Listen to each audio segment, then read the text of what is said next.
Assalamualaikum kemerbahan, dimanapun kalian berada. Semoga sehat selalu. Di video kali ini saya akan merangkum drama Korea yang berjudul Tak usah berlama-lama, langsung saja ke ceritanya. Hayu.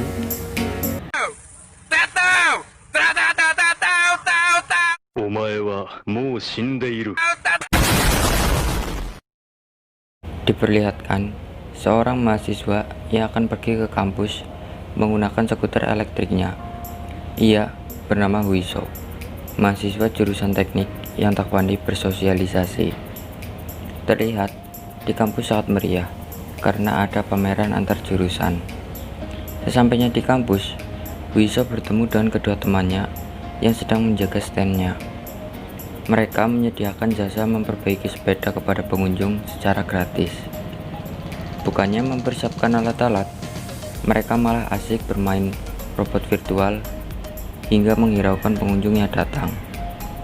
Di sisi lain, terlihat seorang wanita yang sedang bermain panah-panahan untuk mendapatkan hadiah. Ia bernama Yejin, seorang atlet panah profesional yang memiliki keterbatasan fisik.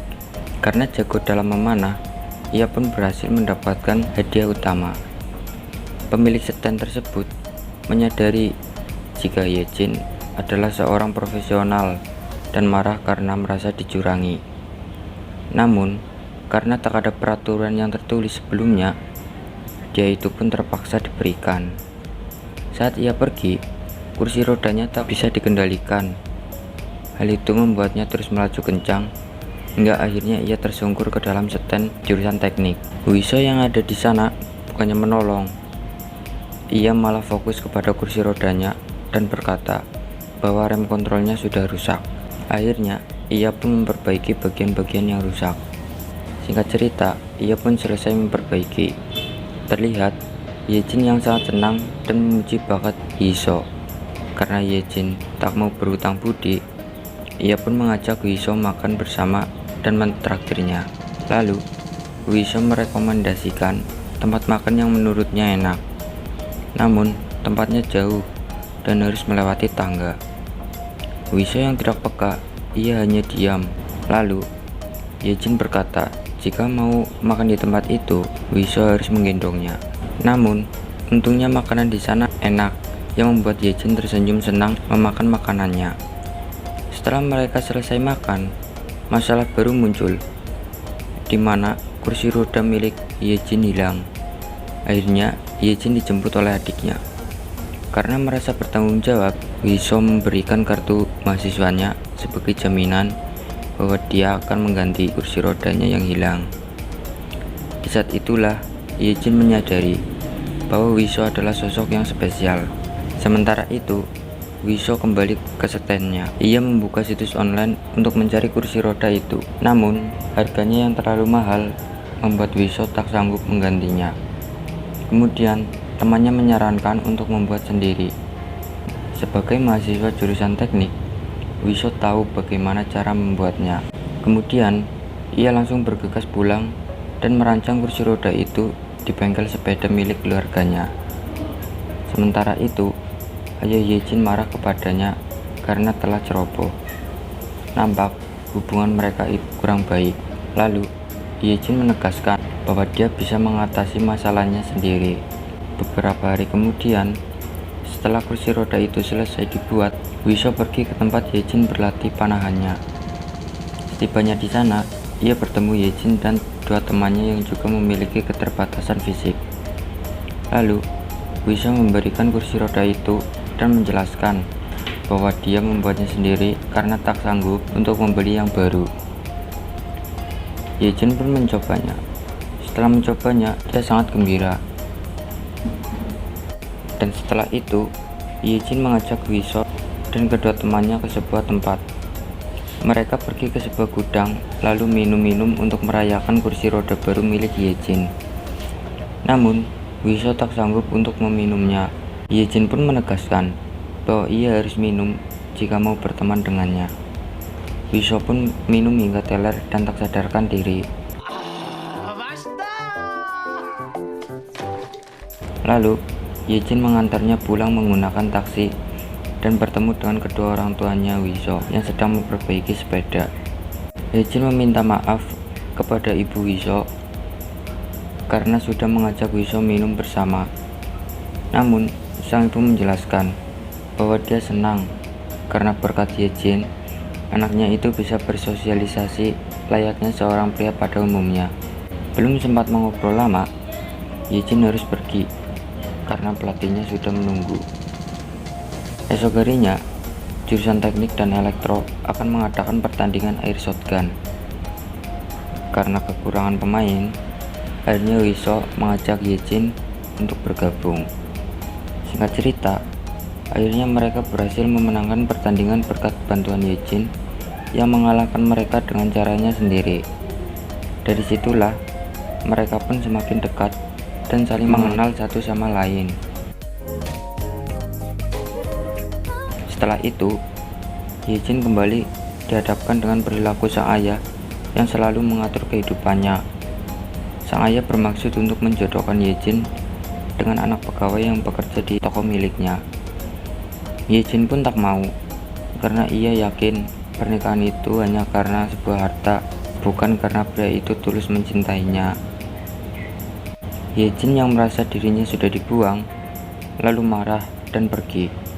Ternyata ia pergi menemui Wiso. Setelah mencoba VR, ia merasa terhibur dan suasana hatinya kembali ceria. Lalu Yejin berkata bahwa dirinya akan sibuk karena ia akan mengikuti seleksi untuk tim panahan nasional. Wiso berjanji akan melihat pertandingan itu. Singkat cerita, hari seleksi pun tiba. Salah satu teman Yejin tiba-tiba mengalami kram dan terpaksa pelatih harus membawanya ke rumah sakit. Karena sudah mepet, temannya Yejin meminta Wiso untuk menggantikan pelatih yang mengantar mereka ke tempat seleksi. Wiso pun menolak dan beralasan harus pergi menemui dosennya. Yejin paham dan membiarkan pergi karena dia tahu Wiso tidak bisa menyetir akibat trauma yang dialaminya dulu. Karena kejadian tadi membuat Wiso termotivasi untuk berlatih mengendarai mobil dan melawan rasa takutnya. Karena dukungan dari teman-temannya, ia pun berhasil mendapatkan lisensi mengemudinya. Di sisi lain, Yejin memenangkan seleksi di babak pertamanya. Dan tak lama kemudian, Wiso datang dan mengejutkan Yejin karena ia sudah bisa mengendarai mobil seorang diri. Bagi orang lain, bisa mengendarai mobil itu adalah perkara yang mudah. Namun, bagi Yejin, ini adalah luar biasa. Saat mereka pulang berdua, sebuah mobil mengagetkan Wiso dan membuatnya kehilangan kendali. Mereka berdua selamat, namun Wiso harus dibawa ke rumah sakit akibat traumanya kambuh. Ayah Yejin pun menyusulnya ke rumah sakit dan meminta Yejin untuk menjauhi Wiso. Ayahnya menegaskan bahwa Yejin membutuhkan seorang pria yang sehat secara fisik maupun mental, tidak seperti Wiso. Dan ternyata Wiso tak sengaja mendengarkan percakapan mereka. Kemudian Wiso menemui Yejin dan meminta untuk tidak saling bertemu lagi karena itu adalah jalan yang terbaik untuk mereka. Yejin pun patah hati. Begitu juga dengan Wiso yang sebenarnya tidak ingin berpisah dengannya. Singkat cerita, tiba saatnya bagi Yejin untuk menyelesaikan seleksi babak terakhirnya.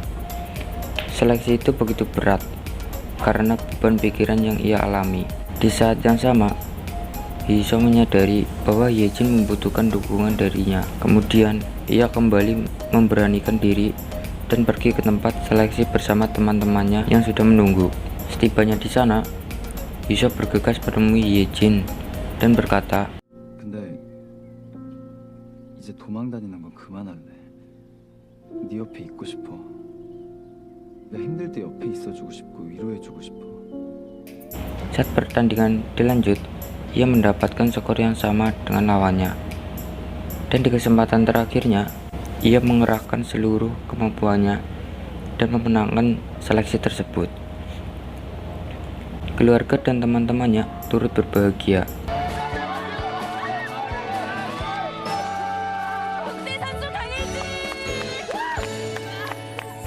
Singkat cerita, hubungan Yejin dan ayahnya kembali membaik, dan adik Yejin diceritakan pergi ke luar negeri karena dapat beasiswa pertukaran pelajar. Wisho akhirnya menikahi Yejin setelah ia lulus menjadi seorang insinyur. Dan film diakhiri dengan kebahagiaan ketika Wisho, Yejin, dan teman-temannya pergi makan bersama di restoran favorit mereka. Saya Doyeng, pamit undur diri. Wassalamualaikum warahmatullahi wabarakatuh.